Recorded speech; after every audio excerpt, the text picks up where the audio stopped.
Saya rasa tim ni dia sikit barang dia. Tapi lebih efisien. Yes, betul. Dia buat asal boleh sahaja. Saya dah kata tak ada ni semua pun boleh.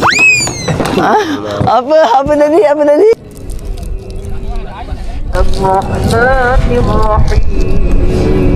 Dapat. First, kita dapat ikan yang pertama kita.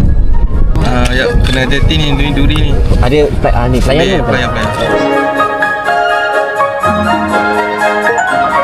Saya rasa tim ni dia sikit barang dia. Tapi lebih efisien. Yes, betul. Dia buat asal boleh sahaja. Saya dah kata tak ada ni semua pun boleh.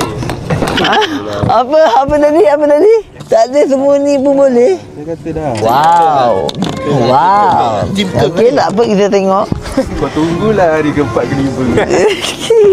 Saya tak kisah. Saya kalau projek ni berjalan sebulan, saya tunggu sini sebulan. Dia akan ada 8 part part 1, part 2, part 3. Sebulan bapak kau. Lepas tu habis je program ni, saya keluarkan sijil komando. Oh ya. Tak ada aku dah.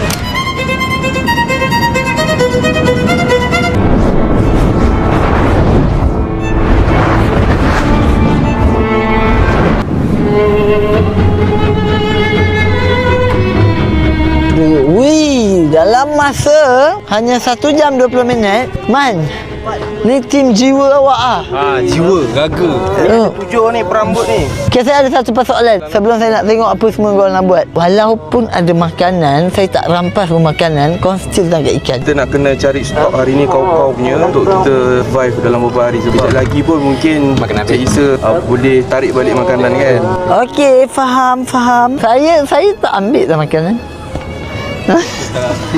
Untuk aja sekarang. Tengok ikan dia bang. Wih, ni apa berpak ni? Playport sebelah tapi sana banyak, kenapa? Umpan. Oh, umpan Kita orang guna umpan udang. Pada pagi tadi tau, semua ni diorang tak makan lagi. Kalau betul. So nak masak nasi.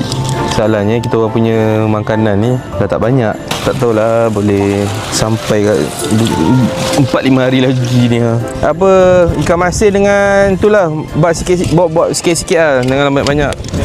Ini nak makan 5 orang. Ini nak makan 5 orang. Kau dah mana mentah-mentah ikan masin sikit-sikit lah. Sikit je. Dua. Saya 2, buat ni bagi 2. Sikit-sikit lah. Bagus, tak ada lalat kan Fiji jadi ikan masin. Kan yang bawa fish chip kan? Fish chip. You.